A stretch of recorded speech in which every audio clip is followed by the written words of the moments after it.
Assalamualaikum warahmatullahi wabarakatuh. Pada kesempatan ini kami akan menyampaikan materi presentasi kami yang berjudul sewa upah atau ijarah dan gadai atau rohan. Alhamdulillahirabbil alamin wassalatu wassalamu ala asyrafil anbiya'i wal mursalin wa ala alihi wa sahbihi ajmain. Amma ba'du. Pertama dan terutama, mari kita bersyukur atas kehadiran Allah Subhanahu wa Ta'ala yang telah memberi kesempatan untuk kita saling belajar secara online ini. Materi ini disusun oleh kelompok kami, yaitu kelompok 12 yang beranggotakan saya sendiri, Lisna Marlina, Latifa Alimuninggar, dan juga Yulia Astuti. Di sini kami akan membahas tentang pengertian, dasar hukum, serta rukun dan syarat sewa atau ijarah dan gadai atau rehan. Pertama, kami akan menjelaskan tentang pengertian sewa atau ijarah. Ijarah atau sewa menyewa adalah pengambilan manfaat suatu benda. Jadi dalam hal ini, bendanya tidak berkurang sama sekali. Dengan kata lain, terjadinya peristiwa sewa menyewa yang berpindah hanyalah manfaat dari benda yang disewakan tersebut. Dalam hal ini, dapat berupa manfaat barang seperti kendaraan, rumah, dan manfaat karya seperti pemusik. Bahkan dapat juga berupa karya pribadi seperti bekerja. Kedua, kami akan menjelaskan tentang pengertian gadai atau ran. Dalam istilah bahasa Arab, gadai diistilahkan dengan ran dan dapat juga dinamai al-habsu. Secara etimologi, arti ran adalah tetap dan lama. Sedangkan al-habsu berarti penahanan terhadap suatu barang dengan hak sehingga dapat dijadikan sebagai pembayaran dari barang tersebut. Dasar hukum sewa atau ijarah bersumber dari Al-Quran, Al-Hadis, dan Ijma. Al-Quran, yang dari Al-Quran ada dua, dari Quran Surah Al-Qasas ayat ke-26 dan Quran Surah Al-Baqarah ayat ke-233.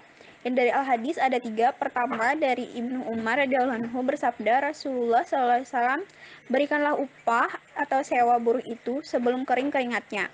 Yang kedua, dari Abi Sa'id Al-Khudri radhiyallahu anhu bahwa Rasulullah SAW telah bersabda, barang siapa mempekerjakan pekerja hendaklah menjelaskan upahnya. Yang terakhir diriwayatkan dari Ibnu Abbas bahwa Rasulullah SAW bersabda, bahwasanya Rasulullah berbekam kemudian memberikan upah pada tukang bekam itu.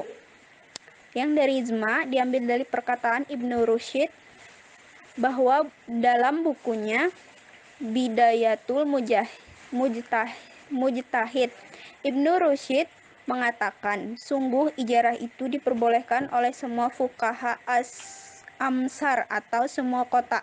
Dasar hukum sewa gadai. Quran Surah Al-Baqarah ayat 283 yang artinya, jika kamu dalam perjalanan dan bermuamalah tidak secara tunai, sedang kamu tidak memperoleh seorang penulis, maka hendaklah ada barang tanggungan yang dipegang oleh yang berpiutang. Akan tetapi, jika sebagian kamu mempercayai sebagian yang lain, maka hendaklah yang dipercayai itu menunaikan amanatnya, hutangnya, dan hendaklah ia bertakwa pada Allah Rabb-nya. Dan janganlah kamu, para saksi, menyembunyikan persaksian. Dan siapa yang menyembunyikannya, maka sesungguhnya ia adalah orang yang berdosa hatinya, dan Allah mengetahui apa yang kamu kerjakan.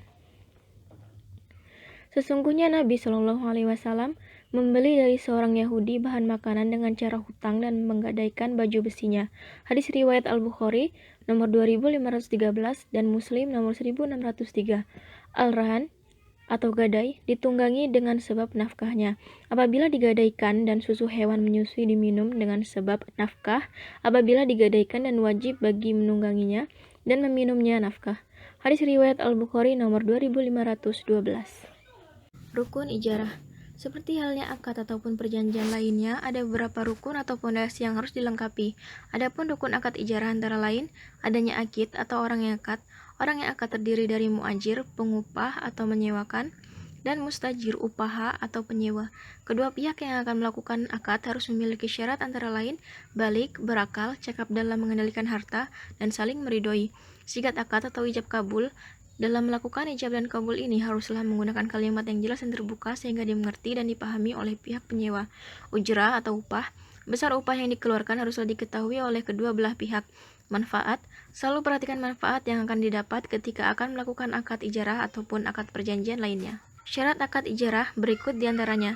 Syarat terjadinya akad ini berkaitan dengan akid, zat, dan tempat akad. Ketiga hal ini harus diketahui oleh pihak yang akan melakukan akad. Syarat pelaksanaan akad. Barang yang dimiliki oleh penyewa haruslah dimiliki sepenuhnya atau memiliki kekuasaan atas barang tersebut. Jadi, apabila barang yang akan disewakan tidak memiliki kekuasaan penuh atau mendapat izin dari pemilik barang oleh penyewa, maka perjanjian atau akad ijarah tidak akan sah. Syarat sah ijarah. Sahnya akad ijarah berkaitan dengan adanya orang yang akad, keridhaan dari kedua belah pihak yang melakukan akad, dan barang yang menjadi objek akad memiliki manfaat yang jelas.